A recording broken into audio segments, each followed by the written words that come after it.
अस्सलाम वालेकुम to everyone. हमने मैट्रिक क्लास का दूसरा चैप्टर स्टार्ट कर लिया था जिसका नाम था होम्योस्टेसिस। होम्योस्टेसिस जो था हमने प्लांट की बात कर ली थी। आज जो है एनिमल के मुतालिक की जाएगी यहाँ पे बात। तो हमने प्लांट के बारे में पढ़ा था कि जो प्लांट होते हैं हमारे उस उसके पास जो प्लांट्स होते हैं उसके सेल में जो आउटर कवरिंग होती है वो क्या होती है, सेल वाल होती है और सेल मेम्ब्रेन भी होती है इसके पास। तो वो जो है अच्छे से अपना जो पानी है उसको संभाल कर रखता है क्योंकि इसकी जो सेल वाल होती है वो थिक्ड लेयर होती है। और एनिमल्स को मसला ये होता है कि एक तो उसको आउटर मेम्ब्रेन जो होती है वो सेल मेम्ब्रेन होती है, कोई भी ऐसी जो है और फर्दर जो है प्रोटेक्ट मेम्ब्रेन लेयर हो जैसा कि सेल वाल है प्लांट के पास, तो वो पानी को जो है कंजर्व करके रखते हैं। तो यहाँ पे हम जो बात कर रहे हैं होम्योस्टेसिस इन एनिमल्स, जो भी एनिमल्स पे यहाँ पे बात होगी उसमें रेगुलेशन के मुताबिक होगी। जो एनिमल्स में जो है कि कैसे जो है पानी को एक्सक्रिएट करता है, कैसे पानी को जो है सेल के अंदर लेता है, बॉडी में जो तमाम से रिएक्शंस जो होते हैं जैसा कि मेटाबॉलिक एक्टिविटी, वो भी जो है हमारे रिएक्शंस जो है वो सब जो भी फंक्शंस हो रहे हैं तो उसमें जो है वाटर की नीड होती है ज़िंदा रहने के लिए एनिमल को। जबकि वाटर ही नहीं मिलेगा, एनिमल ज़िंदा ही नहीं रहेगा, तो उसके जो इंटरनल फंक्शंस है ऑर्गन के वो कैसे काम करेंगे। अच्छा, हम यहाँ पर जो बात कर रहे हैं, कल हमने जो पढ़ा था प्लांट वाला सेक्शन, तो उसमें जो था कुछ हमें प्लांट जो मिलते हैं ज़मीन पर, कुछ एक्वेटिक प्लांट होते हैं। यहाँ पर भी ऐसा ही है, कुछ जो है एनिमल्स ज़मीन पर पाए जाते हैं तो कुछ पानी में। अच्छा, यहाँ पर और जो पानी में रहने वाले जानदार हैं, एनिमल्स है, उसमें जो होता है कुछ फ्रेश वाटर एनिमल्स होते हैं और कुछ मेरीन वाटर एनिमल्स होते हैं। अच्छा, यहाँ पर जो भी जो पानी में रहते हैं उसका जो होता है हैबिटाट वो होता है, और जो ज़मीन पर रहते हैं उसका हैबिटाट कुछ अलग होता है।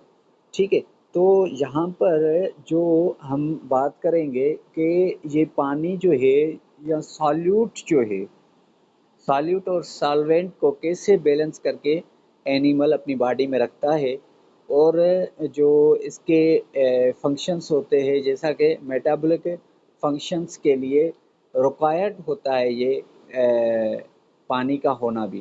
क्योंकि आपको अच्छे से पता है कि जो हमारा फोटोसिंथेसिस हुआ था उसमें क्या मिला था, ग्लूकोज मॉलिक्यूल, और वो सॉरी ग्लूकोज जो था वहाँ पर उससे जो रिएक्शन करने वाली चीज़ थी वो कौन सी थी, आपका जो कार्बन डाइऑक्साइड के प्लस में जो वो आपका जो रिएक्शन हो रहा था ना वाटर का, तो आपको क्या मिल रहा था, ग्लूकोज मिल रहा था फोटोसिंथेसिस में।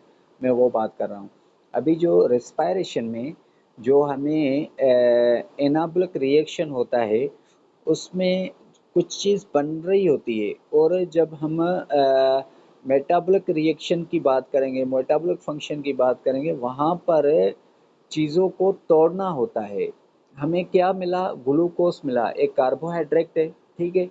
तो ये जो टूटेगा, प्लस में एक ऑक्सीजन भी मिली थी, ये जो टूटेगा सेल के अंदर रेस्पायरेशन के दौरान, तो वहाँ पर क्या होगा कि आपका जो ग्लूकोज मॉलिक्यूल है उससे ऑक्सीजन जो है रिएक्शन करेगी, तो फिर से आपको क्या मिलेगा, कार्बन डाइऑक्साइड प्लस में वाटर मिलेगा, जिससे जो चीज़ बनी थी उसमें ही वो टूटनी है।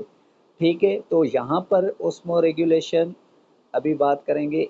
इन एक्वेटिक इन्वायरमेंट्स, जो एक्वेटिक इन्वायरमेंट में उसमें रेगुलेशन होती है एनिमल्स की, वो जो होती है on the basis of concentration of salt. जो हमारा सॉल्ट होता है, जैसा कि आपको अच्छे से पता है कि जो हमारे जानदार होते हैं, एनिमल्स जो होते हैं, वो कुछ एक्वेटिक होते हैं, कुछ हमारे मेरीन में होते हैं। जो एक्वेटिक में जो दो टाइप के हैं, एक मेरीन है, एक फ्रेश वाटर है। जो फ्रेश वाटर हो गए, वहाँ पर जो सॉल्ट का अमाउंट होगा वो लो होगा, क्योंकि सेल के अंदर जो है, जो वाटर है वो सिंपली जा रहा है, क्योंकि बाहर कोई भी सॉल्ट तो नहीं है। अंदर वो जो है, अच्छा कैसे वो पानी आता है, जैसा कि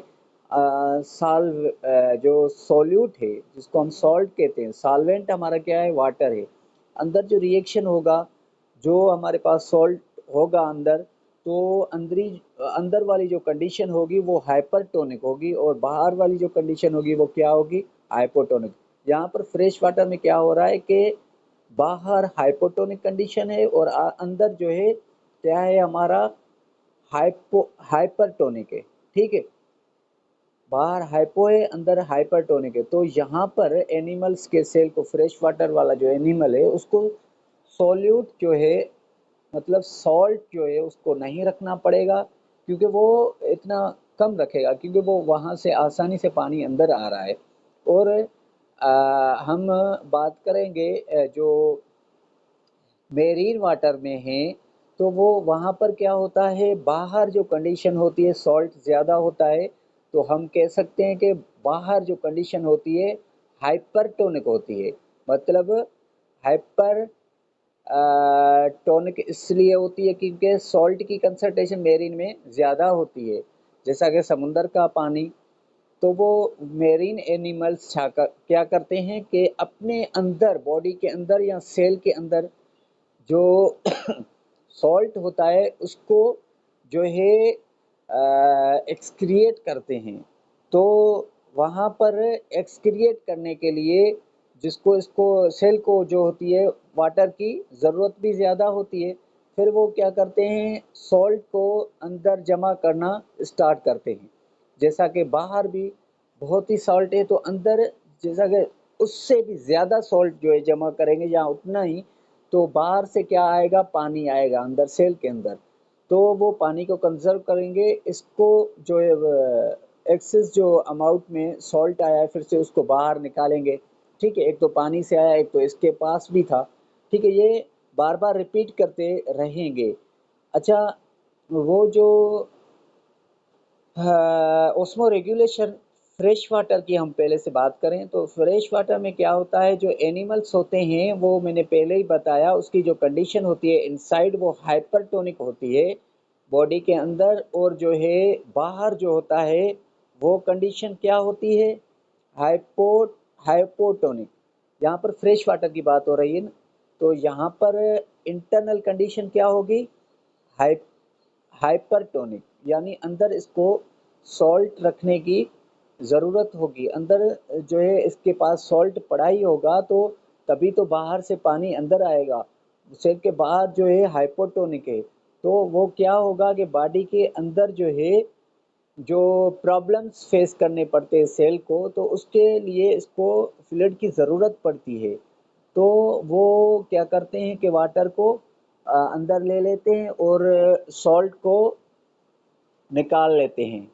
ठीक है, उसके बाद जो ये फर्दर जो एनिमल्स का ग्रुप है, यहाँ पर टू ग्रुप मिला हुआ है, वो उसको हम डिफाइन करने की कोशिश कर रहे हैं यहाँ पे। अच्छा, जो फ्रेश वाटर में आ रहे हैं, तो उसका जो ओस्मो रेगुलेशन है, उसमें यूनिसेल्युलर भी है, मल्टी सेल्युलर भी है। जैसा कि इसके पास यूनिसेल्युलर की पहले बात करें, तो इसके पास कॉन्ट्रैक्टाइल वैक्यूल होता है। ठीक है, तो जो एक्सेस अमाउंट वाटर होता है उसको बाहर निकालना और अंदर रखने में, उसको जो अंदर सेल ये होता है उसके अंदर एक अदद ये वैक्यूल होता है, इसमें पानी भर लेता है और उसको जो है अपने लिए कंजर्व करके रखता है। बाद में जो एक्सेस अमाउंट ऑफ वाटर है फिर से उसको बाहर निकालता है। ठीक है, तो यहाँ पे जो मेंशन है, एमोबा हो गया और पैरामेशम हो गया, एटीसी। ठीक है, ये है। और इसके बाद जो हमारा दूसरी साइड मिला हुआ है वो है मल्टी सेल्यूलर। मल्टी सेल्यूलर में क्या होता है, इसके पास भी एक्सेस अमाउंट वाटर का जो है बाहर निकालने के लिए इसके पास क्या होता है, इसके पास भी जो है एक पाइपलाइन होती है जिसके ज़रिए वो डाल्यूट यूरेन निकालता है। इसका यूरेन डाल्यूट होगा क्योंकि ये फ्रेश वाटर है। इसके पास मतलब कि इतना सॉल्ट नहीं है, क्योंकि सॉल्ट जब अंदर पानी आता है तो ये तो सॉल्ट को बाहर निकाल लेता है।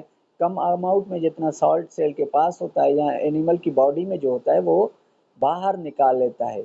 और उसके बाद जो इसका सॉल्ट को लॉस करना अ, किसके लिए, जब वो सॉल्ट को अंदर लेगा, क्योंकि कंपनसेट करके रखता है, क्योंकि लॉस देना होना नहीं देता, क्योंकि इसके पास जो सॉल्ट लॉस करेगा तो इसके पास पानी नहीं आएगा। फिर ये क्या करता है, अपने सेल के अंदर सॉल्ट को रखता है, तो उसकी जो गिल्स होती है कदर जहाँ से वो वाटर आता रहता है, एक आर्गन है फ्रेश वाटर, फिशरीज में आपको भी मिलेगा, वो भी आप देख लें। तो वहाँ पर या वो अपनी जो स्किन है उसके जो वसीले उसकी जो हेल्प से वो सॉल्ट को कंटेन करेगा। ठीक है। उसके बाद हमारा जो दूसरा टॉपिक है ओस्मो रेगुलेशन एंड मेरीन। हमने फ्रेश की बात कर ली, अब मेरीन की करने लगे। मेरीन में क्या होता है कि मेरीन में जो मेरीन एनिमल्स होते हैं उसकी जो कंडीशन होती है वो हाइपोटोनिक होती है, सॉल्ट को लो रखना होता है, क्योंकि वाटर को ज़्यादा अंदर रखने की यही वजह है कि जबकि अंदर इसकी जो बाहरी कंडीशन है वो है हाइपरटोनिक, क्योंकि मेरीन में देखा है आपने समुंदर में कितना कड़वा वाटर मिलता है, क्योंकि जहाँ पर भी हमें सॉल्ट मिल रहा है हम क्या बात कर रहे हैं उसके मुताबिक कि वो हाइपरटोनिक है। तो यहाँ पर होगा सॉल्ट तो कम अमाउंट में होगा अंदर, फिर ये क्या करेगा कि ज़्यादा salt as compare to water, या उस जितना ही जो ये सॉल्ट को अंदर लेगा, फिर क्या करेगा उस जबकि सॉल्ट जहाँ ज़्यादा होता है हाइपरटोनिक कंडीशन होती है, तो हाइपो से वाटर कहाँ जाता है, हाइपरटोनिक की तरफ, क्योंकि हाइपोटोनिक जो वाटर है मतलब वहाँ पर हाइपोटोनिक जहाँ कहेंगे वहाँ पर वाटर मौजूद है, जहाँ पर हाइपोटोनिक कहेंगे हाइपरटोनिक कहेंगे वहाँ पर वाटर नहीं है, जहाँ पर हाइपोटोनिक कहेंगे वहाँ पर वाटर मौजूद है। तो यहाँ पर क्या होगा कि इसके पास अंदर जो होगा सॉल्ट ज़्यादा लेने की काबिलियत रखता है ये, तो बाहर से जो बाहर भी सॉल्ट पड़ा हुआ है तो वो अंदर आएगा। ठीक है, पानी अंदर आएगा तो उसके साथ वो साल्ट आ जाएगा, फिर ये क्या करेगा उस सॉल्ट को बाहर निकालेगा और पानी को अपने पास रखेगा। ये बार बार करता रहेगा, गिल्स के वसीले बार बार जो है वो पानी को अंदर लेता और निकालता रहता है, तो इसकी वजह से जो है इसको पानी मिलता है। ठीक है। तो ये क्या होता है कि अपने आप को आइसोटोनिक रखता है, मतलब कि बाहर भी जो सॉल्ट है या तो उसे हाई सॉल्ट कर लेता है। ठीक है। जो या तो जो है आइसोटोनिक रखता है, जितना बाहर है इतना अंदर, क्योंकि इसको पानी इसकी वजह से ही मिलेगा। जबकि सॉल्ट ज़्यादा रखेगा सेल के अंदर तो बाहर से पानी अंदर आएगा, हाइपो से हाइपरटोनिक बनेगा। बाहर पानी जो है लेकिन जो है वहाँ पर सॉल्ट ज़्यादा है, इसलिए हम हाइपरटोनिक कह रहे हैं। अंदर जो पानी लेगा ये तो इसकी कंडीशन क्या हो जाएगी, हाइपोटोनिक हो जाएगी। हाइपोटोनिक के लिए क्या रखेगा ये, जब ये सॉल्ट रखेगा, सॉल्यूट इसके पास होगा, तो पानी क्या है हमारा सॉल्वेंट, सॉल्वेंट है तो वो बाहर से अंदर आएगा। ठीक है। तो ये हमारा रहा क्या, मेरीन वाटर। अच्छा, यहाँ पर जो एग्जाम्पल्स दिए हुए हैं वो दो किस्म के हमारे जो है ये फिशरीज का दिया हुआ है, और एक और भी है जिसको हम ओस्मो कन्फर्मर्स कहते हैं, ये वाला। ठीक है। तो इन तीनों की बात हम कर लेते हैं। जबकि बोनी फिश जो होती है वो सॉल्ट में रहती है। तो वो मतलब कि वो उसको जो है इनसाइड जो बॉडी है, मतलब कि वो जो है सॉल्ट को कम लेगी, ठीक है। तो क्योंकि जो है बाहर भी सॉल्ट ज़्यादा है, सॉरी टू से यू। अच्छा, यहाँ पर actively get sea water and have salt gland to increase the salt and डिस अच्छा, उसको हम क्या कहते हैं, डिसोलिनेशन। मतलब कि ये जो है अपना एक्टिवली जो वाटर लेगा उसमें जो है इसको जो सॉल्ट होगा ग्लैंड के वसीले, जो इसके पास ग्लैंड्स हो गए उसमें जो है सॉल्ट को रखेगा, तो उसके वसीले इसके पास सॉल्ट की लेवल इंक्रीज हो जाएंगी। क्योंकि बोनी फिश कहाँ रहती है, सी में रहती है, ठीक है। तो वो समुंदर में रहती है तो बाहर भी तो ज़्यादा है। तो वो इस प्रोसेस को डिसॉलिनेशन कहते हैं, क्योंकि यहाँ पर सॉल्ट ज़्यादा मिलता है। प्रोड्यूस कैसे करेगा, अच्छा, जब उससे जो है प्रोड्यूस जो होगा, यहाँ पर कंसर्टेड यूरिन होगा जिसको जो है बाहर निकालना होगा। ये इसके लिए जहर है, ठीक है। तो इसको बाहर निकालेगा। तो कंसर्टेड क्यों निकाल रहा है, क्योंकि इसके पास सॉल्ट का अमाउंट ज़्यादा होता है। कार्टिलेज फिशेस ये जो है फ्रेश वाटर फिश है, तो इसमें क्या होगा, हाई अमाउंट अंदर में जो सॉल्ट रखेगी, स्टोर करेगी इनसाइड, हाई अमाउंट में रखेगी। क्योंकि बाहर से पानी आना जो है अंदर शुरू हो जाएगा। फिर जो ईट करेगी ये फूड, वो कंटेन करेंगी उसमें जो है नाइट्रोजन्स एंड कंपाउंड। वो जो मीट करेगी उससे जो है वो उसको कुछ एक्सक्रिएशन में अच्छा, इसके पास जो कुछ ट्यूब्स होते हैं जिसके वसीले जो है वो अपनी काम की चीज़ रखती है, बाकी जो ख़राब चीज़ें हैं उसको जो है बाहर एक्सक्रिएट कर देती है, जो इसके काम की चीज़ें नहीं होती है, ठीक है। जैसा कि हमें जो होता है यूरिन के फॉर्म में हम एक्सक्रिएशन करते हैं, उसमें जो है सॉल्ट सोडियम की लेवल्स कम या ज़्यादा होती है तो उसको बाहर निकाल दे, कम होती है तो उसको अपनी बॉडी के लिए काम आती है, कैल्शियम पोटाशियम, तो उसको क्या करती है बॉडी फिर से उसको रीअब्जॉर्ब कर लेती है। ऐसे ही ये फिश ऐसे करेगी, जो काम की चीज़ें उसको रीअब्जॉर्ब करेगी, जो एक्सेस अमाउंट में है उसको बाहर निकाल देगी।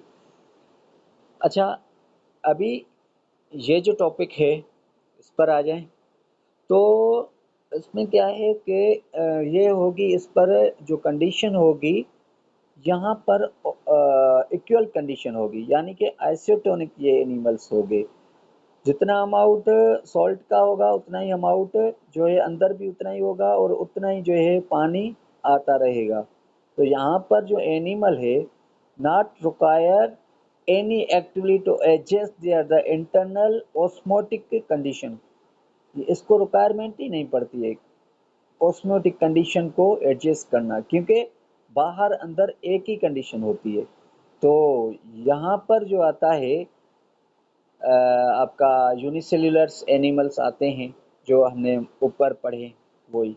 अच्छा, यहाँ पर दूसरा जो हमारा है वो क्या है, osmo regulation and terrestrial condition. उसमें क्या होता है, टेरेस्ट्रियल कंडीशन में जो हमारे आते हैं हार्शी कंडीशन होती है। जो ऑर्गेनिजम्स वहाँ पर हमें मिलते हैं वो डायरेक्टली कांटेक्ट करते हैं हीट से, क्योंकि वो रहते ही ज़मीन पर हैं, तो हीट पर ही वो रहते हैं। उसके जो जिस्म पर डायरेक्टली जो है सन की लाइट पड़ती है, तो जाहिर सी बात है आपके ऊपर जो सन की लाइट पड़ती है तो आपको फीटिंग ग्लैंड्स खुल जाते हैं, आपका जो वाटर है वो निकल जाता है। तो वहाँ पर उसको जो है एक्सेस अमाउंट में वाटर रखना पड़ता है, क्योंकि उसका लॉस ज़्यादा होता है। तो यहाँ पर क्या होता है, इनकी जो कंडीशन हो जाती है डिहाइड्रेशन में चली जाती है अगर वाटर ना मिले तो। इसके लिए ये मेजर प्रॉब्लम होता है। तो इसमें जो है कुछ प्रोटेक्शन के लिए, जैसा आपका इंसेक्ट की बात करें तो अर्थवर्म है उसको, और जो मोलस्कस है, रेप्टाइल से और बर्ड से एंड मैमल्स जो हैं उसको जो है सर्वाइव हैबिटाट को करने के लिए कुछ जो है प्रोटेक्टिव लेयर्स मौजूद होते हैं। जैसे हम आर्थ्रोपोड की बात करें तो इसके पास एक्सोस्केलेटन होता है, तो वो प्रोटेक्शन तो इसको देता ही है, लेकिन वो इसको पानी भी सेल को बचाने के लिए, कंजर्व करने के लिए, रखने के लिए वो क्या करता है कि जो है वाटर को प्रिजर्व करके रखता है इसके अंदर, क्योंकि वो उसके फंक्शंस में काम आएगा। और मोलस्कस को भी आप देखेंगे या रेप्टाइल्स को आप देखेंगे, उसकी भी जो है हार्ड कवरिंग मौजूद होती है, उसकी जो है स्किन वगैरह जो होती है वो हार्ड होती है। और बर्ड्स को विंग्स होते हैं, ठीक है। उसके बाद जो मैमल है उसको बाल वगैरह होते हैं, ठीक है। और जो बॉडी होती है उससे एक्सोस्केलेटन जो होता है वो थिक स्किन भी रखते हैं। एक एक्सोस्केलेटन वाले भी जानदार है और थिक स्किन वाले भी हैं। वो वाटर को प्रिवेंट रखते हैं, लॉस करना नहीं देते, ठीक है। तो they conserve water by the reabsorption.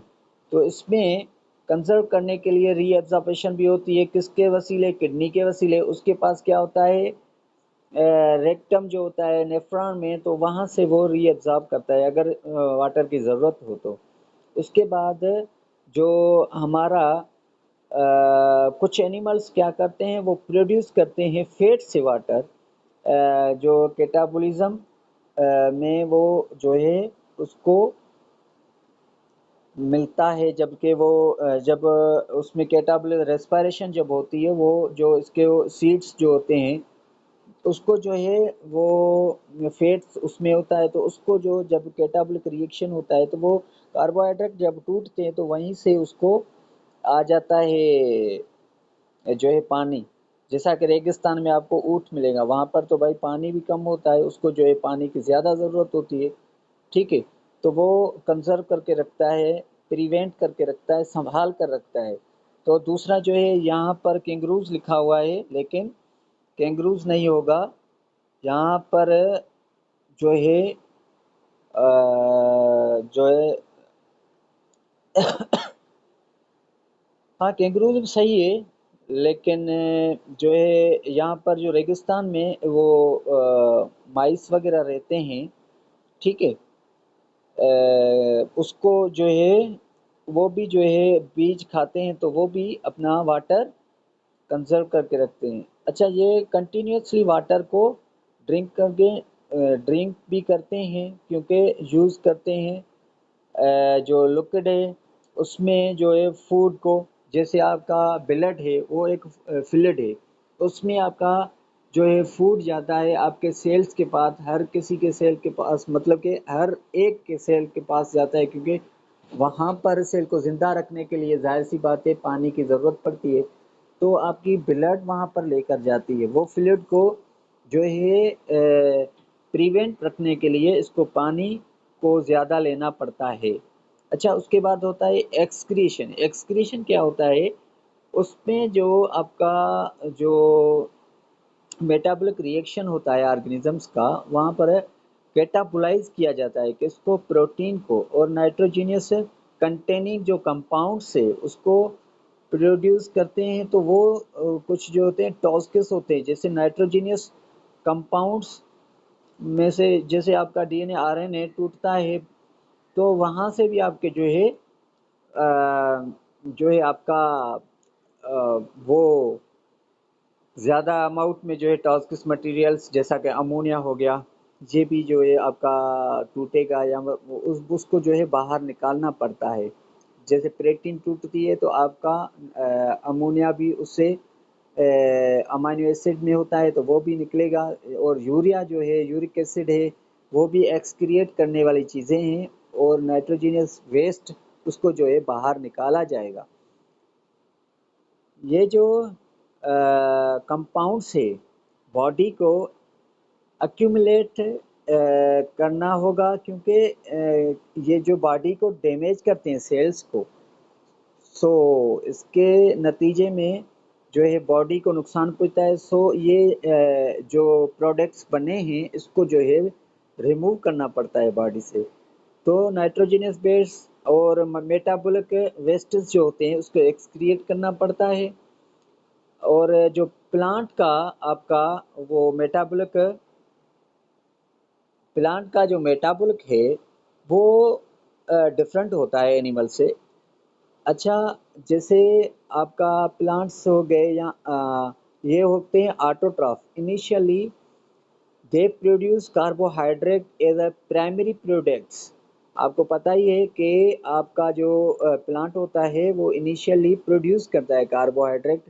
वो कैसे करता है? जब आपका कार्बन डाइऑक्साइड प्लस में वाटर रिएक्शन करेगा तो आपका क्या मिलेगा? कार्बोहाइड्रेट ग्लूकोज मिलेगा और प्लस में आपको ऑक्सीजन मिलेगा। ठीक है, तो ये एनाबॉलिक रिएक्शन कर रहा है। ठीक है, तो इसमें भी कुछ चीज़ जो बनेगी उसको जो है बाहर निकालना होता है। जैसा कि आपका वाटर को जो है ट्रांसपोर्ट के ज़रिए और रोटेशन के ज़रिए वो बाहर निकालता है। ठीक है, ट्रांसपायरेशन में जो होता है वेपर्स के फॉर्म में निकालता है पानी को, और रोटेशन के ज़रिए ड्रॉप्स के स्ट्रक्चर में वो पानी को निकालता है। इसमें जो जब ऑटोट्रॉफ जो सिंथेसाइज करते हैं वैरायटी ऑफ कंपाउंड्स जिसमें वेस्ट प्रोड्यूस होता है, उसमें जो होता है कि उसको utilise metabolic reactions as reactant and consumed किया जाता है। ठीक है, उसके बाद एक्सक्रीशन इन एनिमल्स का हम एक्सक्रीशन देखेंगे तो उसमें भी जो है कुछ चीज़ें प्रोड्यूस होती है, जैसा कि नाइट्रोजनियस वेस्ट ड्यूरिंग मेटाबॉलिज्म, और उसको जो है रिमूव भी करना होता है टिश्यू फ्लूइड के वसीले। जैसा कि आपका ब्लड है वो क्या करेगी, किडनी के पास ब्लड सर्कुलेट करके जाएगी, वहाँ पर नेफ्रॉन जो होता है किडनी में वो फिल्टर करेगा कि अच्छा ब्लड तो जो है उसके जो सेल्स होते हैं वो तो बड़े होते हैं, और जो प्लाज्मा है इसमें जो बाकी जो है छोटी छोटी चीज़ें जैसे सॉल्ट वगैरह हो गया, सोडियम हो गई, पोटाशियम हो गई, कैल्शियम हो गई, वो एक्सेस अमाउंट में है। तो यूरेन के फॉर्म में उसको बाहर निकालना होता है। ये काम होता है किसका? किडनी का। उसको क्या कहते हैं? Excretory organ. ठीक है, अच्छा, इसमें कुछ एनिमल्स के नाम दिए गए हैं जो एक्सक्रीटरी ऑर्गन्स होते हैं जिसके पास। तो यहाँ पर देखें प्लेन एरिया है, एक प्लेटी हेलमेथिस है इसका फाइलम। तो वो फ्लेम सेल्स इसके पास होते हैं। तो ये उसके ज़रिए जिसको हम क्या कहते हैं? प्रोटोनेफ्रेडिया, जिसके ज़रिए ये एक्सक्रिएट करता है। एक्सक्रिएटरी डक्ट्स इसको मौजूद होती है, इसको जो है वो उसमें काम वाली चीज़ें रिएब्सॉर्ब कर लेता है। एक्सेस अमाउंट में जो भी वेस्ट बनता है उसको बाहर निकाल देता है। और इसका जो एक्सक्रिएटरी कंपाउंड जो होता है वो डाल्यूट होता है, क्योंकि इसके पास जो सॉल्ट होते हैं बहुत कम होते हैं इसलिए। और जो ये इसका जो सोर्स होता है एक्सक्रीशन का वो टिश्यू फ्लूइड होता है। ठीक है, उसके बाद अर्थवर्म है, इसका जो फाइलम है वो एनिलिड्स है। तो मेटानेफ्रेडिया इसका जो होता है वो एक्सक्रिएटरी ऑर्गन होता है, उसके वसीले जो एक्सक्रिएटरी कंपाउंड होता है वो निकालता है, वो भी उसका भी डाल्यूट होता है, क्योंकि उसके पास भी फ्लूइड मौजूद होता है जो है कि इसको निकालता है, जिसको हम क्या कहते हैं? कोली कोइल्मोसिक फ्लूइड होता है इसके पास। अच्छा, उसमें कोइल्मोसिक फ्लूइड मौजूद होता है, वो डक्ट एक होती है, उसमें जो है रिएब्सॉर्ब भी करता है और एक्सेस अमाउंट में जो होता है उसको बाहर निकाल देता है। दूसरा होता है कैक्रोच, वो अर्थ्रोपोड में आता है, फाइलम इसका है। और मालपिघन ट्यूब्स इसको मौजूद होता है, जिसके वसीले वो एक्सक्रिएट करता है एक्सेस अमाउंट वेस्ट, और जो है बाकी जो होता है इसको रीअब्जॉर्ब भी करना पड़ता है अगर बॉडी को ज़रूरत हो तो। एक्सक्रिएटिव कंपाउंड जो होता है यूरिक एसिड होता है इसका। ठीक है, और इसका जो सोर्स जो होता है यहाँ पर ये होगा हेमोलेफिस है, हेमोलेफिस है, ठीक है। तो ये होता है इसके पास, मतलब कि इसके पास भी क्या होता है, जो एक फ्लूइड होता है जिसको हेमोलाइफिस कहते हैं। जो हेमोलाइफिस जो होता है फ्लूइड, उसके वसीले इसका जो है ट्रांसपोर्ट किया जाता है, एक्सक्रिएट जो वेस्ट प्रोडक्ट है उसको बाहर निकालने के लिए इसके आर्गन के पास भेजा जाता है। वर्टिब्रेट्स जो आते हैं वो बड़े एनिमल्स हैं, इसके पास क्या होती है, किडनी होती है, उसमें नेफ्रॉन होता है, वहाँ पर अमोनिया हो गया, यूरिया हो गया, यूरिक एसिड हो गई, उसको जो है ब्लड ट्रांसपोर्ट करके आएगी किडनी के पास और उसको निकालना पड़ता है किडनी के वसीले। Thank you so much all of you.